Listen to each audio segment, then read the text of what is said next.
আসসালামু আলাইকুম। স্বাস্থ্য ও পরিবার কল্যাণ মন্ত্রণালয় অসংখ্য পদে একটি সার্কুলার প্রকাশিত হয়েছে 12 ফেব্রুয়ারি 2025 তারিখে। তো বন্ধুরা, আজকের এই ভিডিওটিতে আমি এই বিষয়ে আলোচনা করতেছি। আপনাদেরকে ভিডিওটি প্রথম থেকে শেষ পর্যন্ত দেখার জন্য অনুরোধ রইল, এবং যারা যারা আমাদের চ্যানেলে নতুন সদস্য রয়েছেন তারা অবশ্যই চ্যানেলটি সাবস্ক্রাইব করে পাশে থাকা বেল আইকনটি অল করে দিন। স্বাস্থ্য সেবা বিভাগ, স্বাস্থ্য ও পরিবার কল্যাণ মন্ত্রণালয়ের নিম্নোক্ত পদসমূহে সরাসরি নিয়োগের জন্য পদের পার্শ্বে বর্ণিত শর্ত প্রকৃতে বাংলাদেশের নাগরিকের নিকট হতে দরখাস্ত আহ্বান করা যাচ্ছে। প্রথম যে পদটি রয়েছে, পদের নাম 60 মুদ্রাক্ষরিক কাম কম্পিউটার অপারেটর। এই পদের জন্য 13তম গ্রেডে 11,000 টাকা থেকে 26,590 টাকা প্রদান করা হবে। বয়সের ক্ষেত্রে সর্বোচ্চ 32 বছর পর্যন্ত আবেদন করার সুযোগ রয়েছে, এবং বিভাগীয় প্রার্থীদের ক্ষেত্রে সর্বোচ্চ 40 বছর পর্যন্ত আবেদন করতে পারবেন। পদ সংখ্যা রয়েছে 16টি। শিক্ষাগত যোগ্যতার ক্ষেত্রে কোন স্বীকৃত বিশ্ববিদ্যালয় হতে স্নাতক বা সমানের ডিগ্রি পাস থাকলেই আবেদন করার সুযোগ রয়েছে। এছাড়া আপনাদেরকে কম্পিউটার প্রশিক্ষণ প্রাপ্ত হতে হবে, এবং কম্পিউটার ওয়ার্ড প্রসেসিং সহ ইমেল ও ফ্যাক্স পরিচালনার দক্ষতা ও অভিজ্ঞতা থাকতে হবে।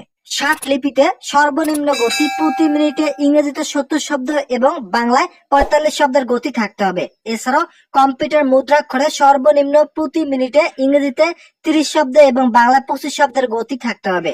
দ্বিতীয় নম্বর যে পদটি রয়েছে, পদের নাম অফিস সহকারী কাম কম্পিউটার মুদ্রাক্ষরিক। এই পদের জন্য 16তম গ্রেডে 9,300 টাকা থেকে 22,490 টাকা প্রদান করা হবে। বয়সের ক্ষেত্রে সর্বোচ্চ 32 বছর পর্যন্ত আবেদন করার সুযোগ রয়েছে, এবং বিভাগীয় প্রার্থীদের ক্ষেত্রে সর্বোচ্চ 40 বছর পর্যন্ত আবেদন করতে পারবেন। পদ সংখ্যা রয়েছে 27টি। শিক্ষাগত যোগ্যতার ক্ষেত্রে কোন শিক্ষিত বোর্ড হতে উচ্চ মাধ্যমিক সার্টিফিকেট বা সমান পরীক্ষা উত্তীর্ণ থাকলে এই পদের জন্য আবেদন করার সুযোগ রয়েছে। মূলত যাদের এইচএসসি পাস রয়েছে তারা এই পদের জন্য আবেদন করতে পারবেন। এছাড়াও কম্পিউটার ওয়ার্ড প্রসেসিং সহ ইমেল ও ফ্যাক্স পরিচালনার দক্ষতা ও অভিজ্ঞতা থাকতে হবে। কম্পিউটার মুদ্রাক্ষরে সর্বনিম্ন গতি প্রতি মিনিটে 20 শব্দ এবং বাংলা 20 শব্দের গতি থাকতে হবে। উভয় 20 শব্দের গতি থাকলে আবেদন করার সুযোগ রয়েছে। ভিডিওটি চলাকালীন সবাই আপনাদের কাছে আবারও রিকোয়েস্ট করতেছি, এখন পর্যন্ত যারা আমাদের চ্যানেলে নতুন সদস্য রয়েছেন তারা অবশ্যই চ্যানেলটি সাবস্ক্রাইব করে পাশে থাকা বেল আইকনটি অল করে দিন। তৃতীয় নম্বর যে পদটি রয়েছে, পদের নাম অফিস সহায়ক। 20তম গ্রেডে 8,250 টাকা থেকে 20,010 টাকা প্রদান করা হবে। বয়সের ক্ষেত্রে সর্বোচ্চ 32 বছর এবং সর্বনিম্ন যাদের বয়স 18 রয়েছে তারা এই পদের জন্য আবেদন করতে পারবেন। শিক্ষাগত যোগ্যতার ক্ষেত্রে শুধুমাত্র এসএসসি পাস থাকলে আবেদন করার সুযোগ রয়েছে।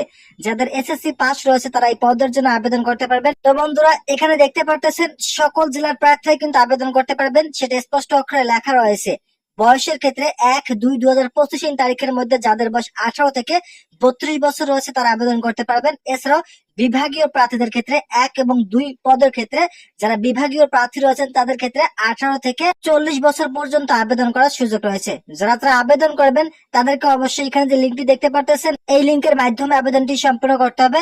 শুধুমাত্র এই লিঙ্কের মাধ্যমে আবেদন করতে পারবেন। এই সার্কুলারের আবেদনের শুরু তারিখ রয়েছে 16/2/2025 তারিখ সকাল 10 ঘটিকা, এবং আবেদনের শেষ তারিখ রয়েছে 15/3/2025 তারিখ বিকাল 5 ঘটিকা পর্যন্ত আবেদন করার সুযোগ রয়েছে। তো বন্ধুরা, যারা আবেদন করবেন তারা প্রস্তুতি গ্রহণ করুন। আগামী 16 তারিখ থেকে আবেদন করতে পারবেন। এই সার্কুলারে বাংলাদেশের সকল জেলা থেকে আবেদন করার সুযোগ রয়েছে। এই সার্কুলারটি প্রকাশিত হয়েছিল 12 ফেব্রুয়ারি 2025 তারিখে। তো এখানে দেখতে পারতেছেন স্বাস্থ্য ও পরিবার কল্যাণ মন্ত্রণালয় স্বাস্থ্য সেবা বিভাগে এই সার্কুলারটি প্রকাশিত হয়। যারা যারা আবেদন করবেন তারা দ্রুত সময়ের মধ্যে তাদের আবেদনগুলি সম্পন্ন করুন। আজকের এই ভিডিওটি এ পর্যন্ত। আশা করি এই ভিডিওটি থেকে অনেক উপকার পেয়েছেন। যদি উপকার পেয়ে থাকেন তাহলে অবশ্যই চ্যানেলটি সাবস্ক্রাইব করে পাশে থাকা বেল আইকনটি অল করে দিন।